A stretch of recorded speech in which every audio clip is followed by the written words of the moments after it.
Assalamualaikum warahmatullahi wabarakatuh. Waalaikumsalam warahmatullahi wabarakatuh. Selamat pagi, kami dari kelompok 1 dari SMA Negeri 8 Balikpapan. Hari ini kami akan mempresentasikan tentang reproduksi manusia dengan gaya belajar visual. Selanjutnya kami akan memperkenalkan anggota-anggota dari kelompok kami. Yang pertama saya sendiri Adwina Kirana. Saya Devina Meta Mutiara. Saya Devika Salepa. Saya Maharani Mujarati. Saya Rasti Mega Marion. Dan saya Sabrina Febrianti Panjila. Yang pertama, hormon reproduksi.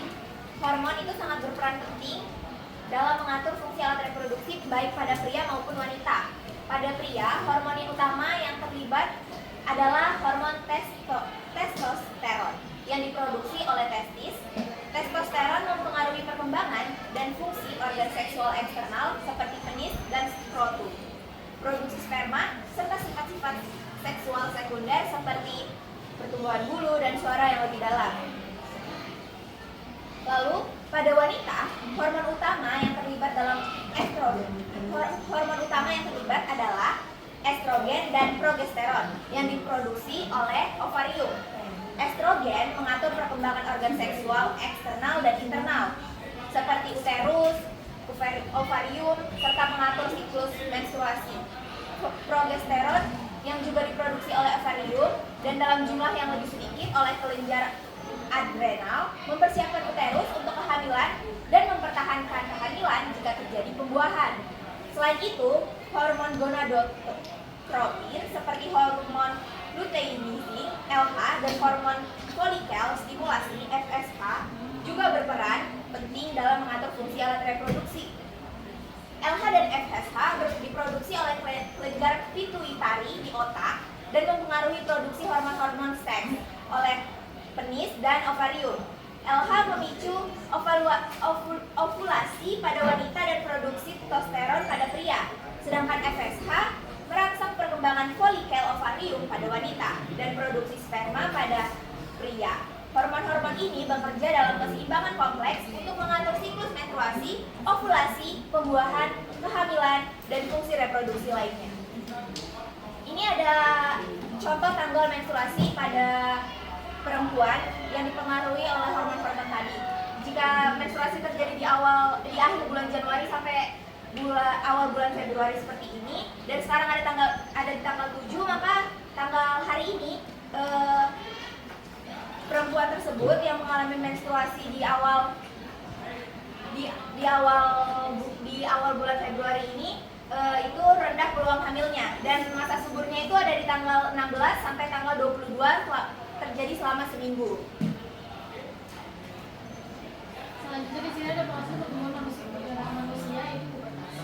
Yang pertama adalah fase embrionik. Fase embrionik adalah pertumbuhan dan perkembangan embrio pada saat masa kehamilan ini wanita. Pada fase ini embrio berkembang di dalam kandungan dengan bertambah dan berkembang mulai muncul organ-organ tubuh. Fase embrionik merupakan pertumbuhan dan perkembangan yang dimulai dari zigot hingga terbentuknya embrio sebagai aktivitas di kontum aliquot. Selanjutnya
balita ketika gagal dia akan merasa perempuan fisik sudah menjadi reproduksi sehingga memicu pertumbuhan lebih cepat. Selanjutnya masa remaja. Pada masa remaja, manusia sudah mengalami perkembangan organ-organ reproduksi dan mengalami pubertas. Selain itu, perubahan fisik yang membedakan antara laki-laki dan perempuan semakin terlihat. Remaja juga mulai mandiri dan mencari jati dirinya sendiri. Dia akan berpikir secara lebih logis, namun masih memiliki perasaan sensitif. Selanjutnya itu adalah masa dewasa muda. Masa dewasa muda umumnya akan berlangsung sekitar usia 19 sampai 40 tahun. Dalam tahap ini, manusia telah mencapai kematangan berbagai aspek. Masa dewasa ditandai dengan berhentinya pertumbuhan fisik pada manusia. Tubuh bisa bertambah berat, namun tidak bisa bertambah. Orang-orang dalam fase ini umumnya lebih lemah, mandiri, dan dapat bertindak secara bertanggung jawab untuk diri sendiri maupun orang lain. Selain itu, orang dalam masa dewasa muda akan mempertimbangkan konsekuensi yang akan dihadapi atas perbuatannya. Selanjutnya adalah masa dewasa tengah. Masa dewasa tengah adalah tahap pertumbuhan manusia yang terjadi di usia 40 sampai 60 tahun. Di masa dewasa tengah ini, kondisi manusia tidak begitu prima seperti masa sebelumnya. Tingkat berpikir dan kematangan mental sudah jauh berkembang dibandingkan sebelumnya. Selanjutnya adalah masa tua atau manula. Jika pada masa dewasa pertumbuhan berhenti, pada masa tua organ-organ tubuh mengalami penurunan fisiologis. Hal yang bisa dilakukan saat usia muda sudah tidak bisa dilakukan pada masa ini. Fungsi organ tubuh mulai tidak bekerja secara maksimal hingga hilang sampai mengalami kematian. Berikut adalah organ reproduksi pada wanita. Organ reproduksi wanita dibagi menjadi dua, yaitu organ reproduksi bagian luar dan organ reproduksi bagian dalam. Berikut pengertian serta fungsi organ reproduksi bagian luar. Pertama adalah labia majora atau bibir besar, merupakan bagian luar dari sistem reproduksi wanita yang berfungsi untuk melindungi sistem reproduksi bagian luar. Ketika memasuki masa pubertas, area kulit pada labia majora akan ditumbuhi rambut atau biasa disebut rambut kemaluan yang mengandung kelenjar penghasil minyak untuk mencegah masuknya zat asing ke dalam organ reproduksi wanita. Kedua adalah labia minora atau memiliki sebutan lain bibir kecil. Bagian organ reproduksi wanita yang memiliki banyak ukuran, bagian ini berada tepat pada sisi dalam labia majora, mengelilingi bukan vagina dan saluran pembawa urin atau uretra. Kulit labia minora sangat mudah teriritasi karena halus dan mudah mengalami pembekalan. Yang ketiga adalah kelenjar Bartholin adalah kelenjar yang terletak di kedua sisi bibir vagina. Kelenjar ini berukuran kecil sehingga tidak mudah terdeteksi oleh tangan maupun mata. Kelenjar ini berfungsi mengeluarkan cairan yang berperan sebagai pelembab saat berhubungan seksual. Yang keempat adalah klitoris, yaitu bagian organ reproduksi wanita yang berupa tonjolan berukuran kecil, tetapi sangat sensitif. Bagian ini tertutup oleh lipatan kulit yang bernama prepudium, sangat mirip dengan mulut yang ada pada penis. Klitoris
dua tuba Fallopi, satu di sisi kanan dan satu di sisi kiri. Fungsi dari tuba Fallopi adalah membawa ovum ke bagian ujung atau infung di bulu hingga ke bagian rahim. Selain itu, proses pembuahan sel sperma dengan sel telur juga berlangsung pada bagian ini. Selanjutnya, sel telur yang telah dibuahi akan berpindah ditanam pada lapisan rahim. Yang keempat, ada uterus atau rahim. Rahim atau nama lainnya uterus adalah bagian organ reproduksi wanita yang memiliki rongga dan bentuk mirip dengan buah pir. Rahim menjadi rumah untuk pertumbuhan dan perkembangan janin dengan dua bagian utama, yaitu yang pertama ada serviks atau leher rahim, letaknya pada sisi bawah dan merupakan jalan menuju ke vagina dan korpus, tubuh utama rahim. Dan yang kedua ada korpus, bagian yang fleksibel karena dapat mengembang sesuai dengan perkembangan bayi. Bagian ini menjadi saluran untuk keluarnya darah, menstruasi, dan masuknya sperma. Tak hanya itu, rahim juga membantu menopang embrio selama fase perkembangan awal. Sementara itu, otot pada dinding rahim akan berkontraksi saat proses persalinan normal guna mendorong janin agar bisa melewati jalur rahim. Sayangnya, rahim menjadi organ reproduksi wanita yang sangat beresiko terserang penyakit kanker. Yang kelima adalah leher rahim atau serviks. Leher rahim atau serviks adalah organ reproduksi wanita yang memiliki bentuk silinder atau mirip tabung. Organ reproduksi ini menjadi penghubung antara rahim dan vagina. Organ ini memiliki dua bagian, yaitu dinding leher rahim dan bagian luar atau ekstoservix dan bagian dalamnya atau endoservix. Serviks akan membuat leher lendir yang berubah selama periode menstruasi. Perubahan tekstur pada lendir serviks memiliki tujuan untuk membantu atau mencegah terjadinya kehamilan. Selanjutnya, organ reproduksi pada laki-laki. Telah disebutkan sebelumnya, reproduksi manusia melibatkan sel sperma dan berbagai organ sistem reproduksi pada pria. Sistem reproduksi pria terdiri dari testi, epididymis, saluran ejakulasi, dan penis. Yang pertama ada testis. Testis adalah sepasang klender yang terletak di dalam kantong yang disebut skrotum. Organ sistem reproduksi ini berfungsi untuk memproduksi sperma dan hormon seks pria, terutama testosteron. Yang kedua adalah epididymis. Epididymis adalah saluran yang melilit di sekitar bagian belakang setiap testis. Bagian dari sistem reproduksi pria merupakan tempat sperma disimpan dan matang sebelum dikeluarkan selama ejakulasi. Yang ketiga adalah saluran ejakulasi. Saluran ejakulasi terdiri dari vas deferens, spekulasi seminalis, dan prostat. Vas deferens membawa sperma matang dan epididis ke spekulasi seminalis dan prostat. Pada kedua organ sistem reproduksi inilah ditambahkan cairan untuk membentuk air mani. Yang keempat ada penis. Penis adalah organ eksternal yang digunakan untuk mengirim sperma ke dalam vagina selama hubungan seksual. Dia merupakan cara reproduksi manusia. Organ reproduksi ini juga berperan sebagai saluran keluarnya urin dari tubuh. Dan di sini ada proses kehamilan. Proses kehamilan itu melalui hubungan seks. Pada saat berhubungan pria yang ejakulasi akan mengeluarkan air mani yang mengandung sperma di dalam vagina. Setelah masuk, sperma mulai berenang menyusuri leher rahim wanita sampai ke dalam rahim untuk mencari sel telur yang siap dibuang dan hingga terjadinya kehamilan atau pembuahan. Sel telur wanita dihasilkan oleh indung telur alias ovari. Ketika usianya sudah cukup matang, sel telur akan keluar dari ovarium dan berjalan turun ke rahim melewati saluran tuba Fallopi. Ini adalah bagian dari proses ovulasi. Jika sperma berhasil bertemu dengan sel telur di tengah perjalanannya, tumbuhan itu bisa berhasil. Yang kedua ada pembuahan. Sel sperma yang mampu berenang sangat cepat dapat bertemu dengan sel telur dalam waktu 45 menit hingga 12 jam. Namun pada tahap ini kehamilan belum tentu ada karena proses kehamilan belum sepenuhnya terjadi. Satu sel telur bisa saja ditemui oleh ratusan hingga ribuan sperma. Saatnya jam keempat dimulai. Bisa menembus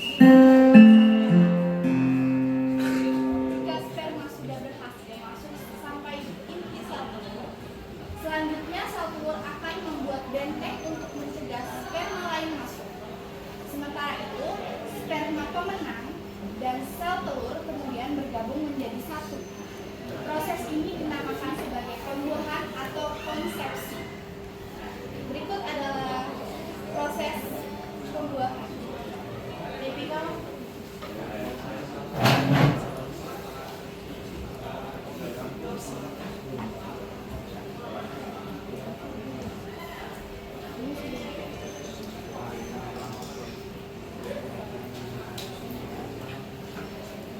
Ini sel sperma yang masuk ke dalam vagina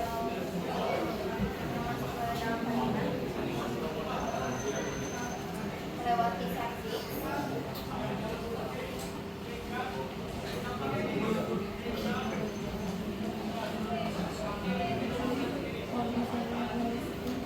Dari sekian banyak, kemungkinan besar untuk terjadinya pembuahan itu sangat kecil. Ini ovarium melepaskan sel telur yang sudah matang. Ini sel telurnya.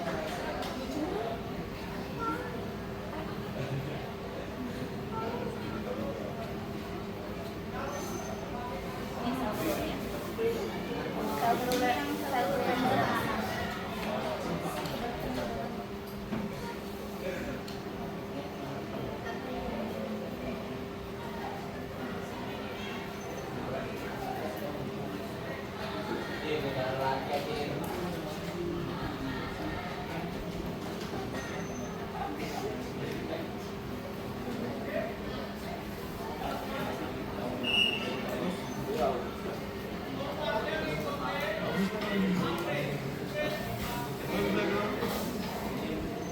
Sini sperma mencari sel telur.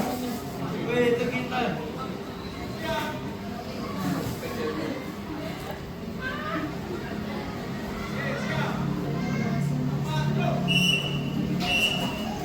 banyak sperma,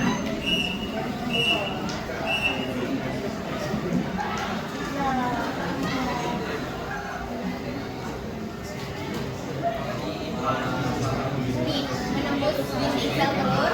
Dinding sel telur itu sangat kuat ya, jadi sangat susah untuk ditembus sperma, makanya banyak sperma yang gagal.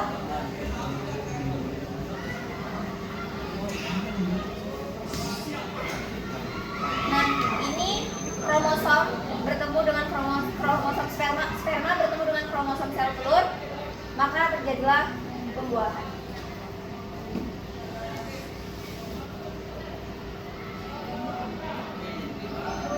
Tapi pada fase ini belum tentu kehamilan akan langsung terjadi, bisa saja dia gagal dalam proses perkembangannya nanti.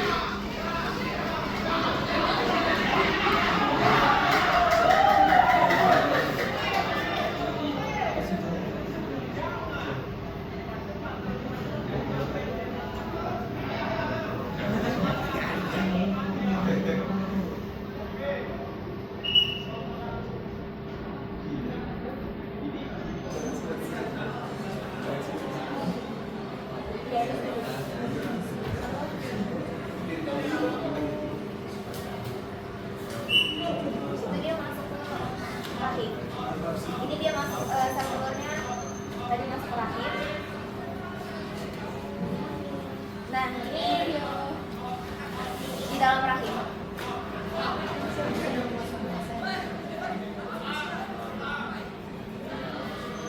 Ini dia sebelum ke trimester pertama. Jadi kita dari awalnya tuh bentuknya kayak gini.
menjadi embrio dan plasenta.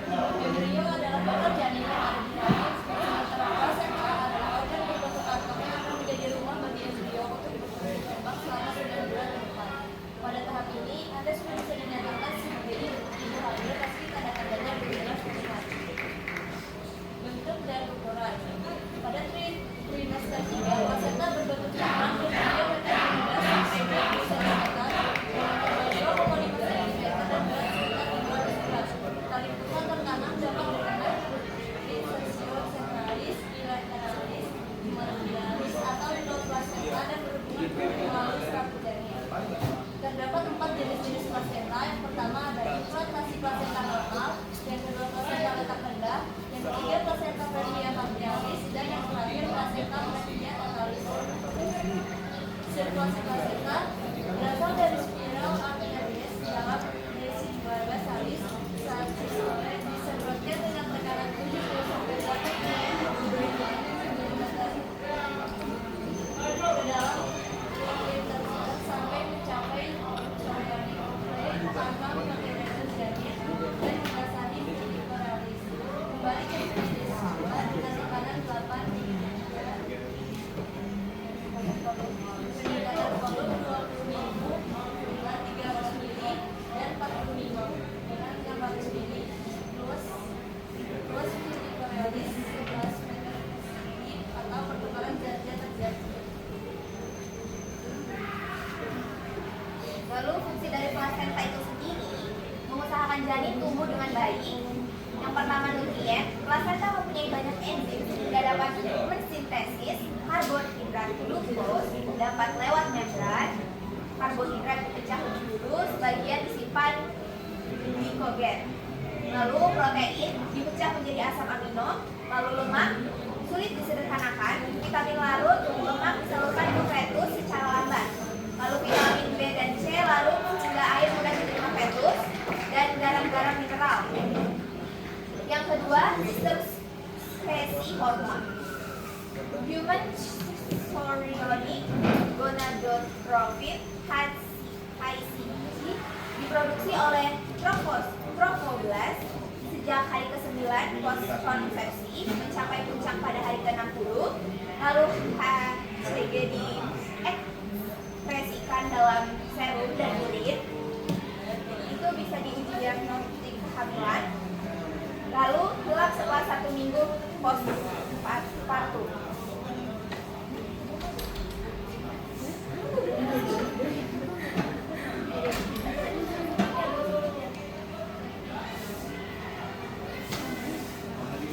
Nah, lalu di sini kita bahas lagi hormon estrogen, estradiol, estron dan estriol. Itu meningkat selama kehamilan. Lalu hormon ini juga membantu mempengaruhi endometrium dalam minggu-minggu awal kehamilan, merangsang produksi prostaglandin, merangsang produksi oksitosin, meningkatkan kepekaan otot-otot uterus terhadap oksitosin dan memulai kontraksi uterus atau dalam persalinan, dan meningkatkan sifat higroscopy. Lalu hormon progesteron, preganadiol, dibentuk dalam plasenta, meningkat selama kehamilan. Hormon ini meningkat selama kehamilan, membantu mempengaruhi endometrium dalam minggu-minggu awal kehamilan. Hormon ini juga menenangkan otot-otot polos, uterus, ureter, lambung, dan usus. Lalu mamae, pertumbuhan tubulus dan alveolus. Selanjutnya adalah perkembangan plasenta. Karena plasenta sudah tidak mempunyai satu nuklеин tambahan, nuklеин yang terletak jauh dari plasenta. Selanjutnya komplikasinya itu yang pertama adalah lobis tambahan tertinggal dalam uterus saat menutus, infeksi, dan kedua anoreksia fetus yang disebabkan oleh tekanan bagi kromosom pada fase penghubung lobis atau plasenta dan pecahnya membran. Ini kalau plasentanya itu berkembangnya tidak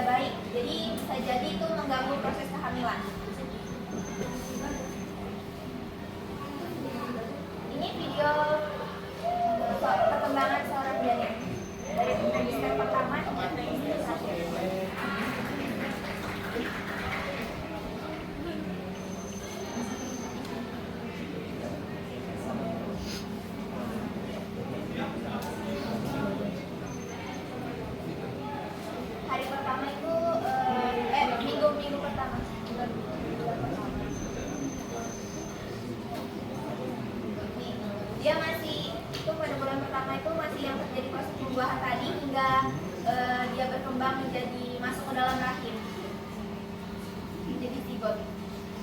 Itu pada bulan pertama. Itu masih proses pembuahan.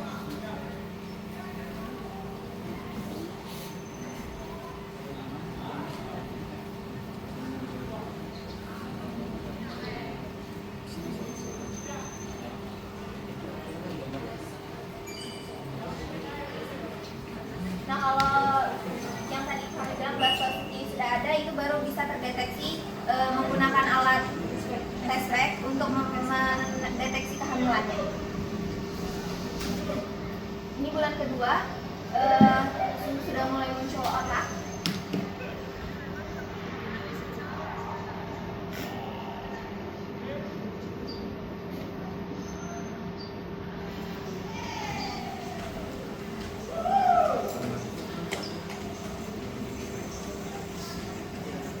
Ini kita kayak seukuran pil di bulan kedua. Masih 600 mikrogram.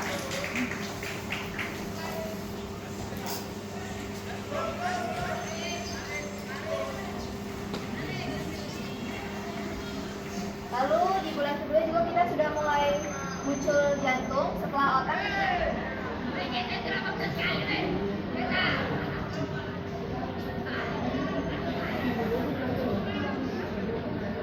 Dan pulang. Tapi masih belum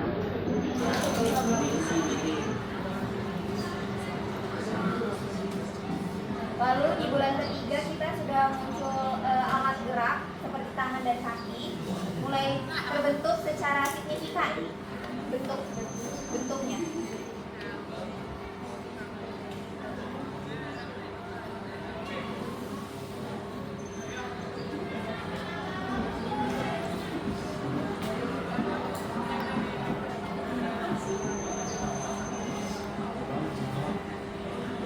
Di sini kita sudah berukuran 4 inci atau 10 cm dengan berat 28 gram. Di bulan ketiga. Di bulan keempat sampai bulan keenam kita mulai tumbuh bulu-bulu halus di sekujur badan kita. Bulu-bulu ini juga berfungsi untuk melindungi bayi selama di dalam rahim. Mulai muncul hidung, mata, mulut, dan telinga kita sudah mulai terlihat secara jelas, sudah mulai terbentuk.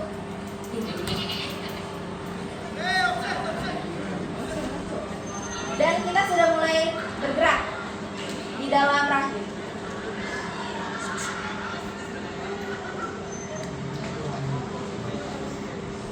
Lalu di bulan ke-7 sampai di bulan ke-9 kita mulai terlihat sangat jelas ya, semuanya anggota tubuh kita sudah terbentuk dengan baik, sudah paru-paru kita sudah mulai bekerja.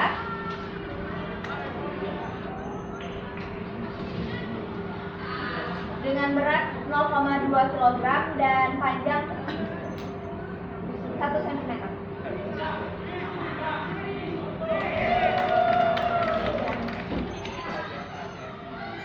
Lalu kita juga dapat mengalami penyakit pada alat reproduksi. Yang pertama itu chlamydia, di mana chlamydia adalah penyakit menular seksual yang disebabkan oleh bakteri Chlamydia trachomatis. Penyakit ini biasanya mengenai wanita dan pria berusia muda yang aktif secara seksual. Gejala yang dapat dialami berupa nyeri atau rasa terbakar saat buang air kecil, nyeri saat berhubungan seksual, keluarnya cairan berwarna putih dari kelamin, dan sulit hamil. Namun seringkali penderitanya yang terkena tidak mengalami gejala yang spesifik sehingga pengobatan biasanya tidak dimulai sejak dini. Kalau dalam perempuan di tuberkulosinya itu biasa keluar lanjut. Yang kedua ada sifilis. Penyakit ini disebabkan oleh bakteri pada pembuluh Polaris. Penyakit kelamin sebenarnya mudah saya diri bisa setelah penyakit sifilis primer ditandai dengan munculnya luka pada alat kelamin, gugur di kembang kembar. Selanjutnya dapat juga ditemukan pembekakan pada kelenjar di daerah selama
keluhannya itu kayak kalau pada laki-laki dan perempuan dia akan kencing nanah ya. Jadi itu akan terasa nyeri dan ya ini penyakit menular yang bisa disebabkan karena berhubungan seksual dengan penderita penyakit ini, sehingga kalian juga akan tertular penyakit tersebut. Lalu yang kelima ada, Dan yang kelima, yang terakhir itu ada infeksi jamur kelamin. Penyebab infeksi jamur yang paling sering menyerang kelamin adalah jamur spesies Candida albicans atau disebut juga candidiasis yang menyebabkan rasa gatal dan berwarna merah di bawah kulit kelamin pria yang tidak disunat. Pada wanita akan keluar cairan putih kental seperti keju yang menyebabkan rasa gatal. Infeksi jamur ini dapat disembuhkan dengan obat anti jamur topikal, oles ataupun oral ataupun minum. ini penyakit jamur yang paling sering terjadi pada manusia itu tuh disebabkan karena individu itu yang kurang bersih dalam menjaga alat reproduksinya. Jadi sekian presentasi dari kami. Tujuan PowerPoint ini bertujuan untuk mengedukasi kita, bukan untuk tujuan untuk hal-hal yang negatif. Jadi sekian presentasi dari kami. Kami membuka sesi tanya jawab. Bagi yang ingin bertanya dipersilakan.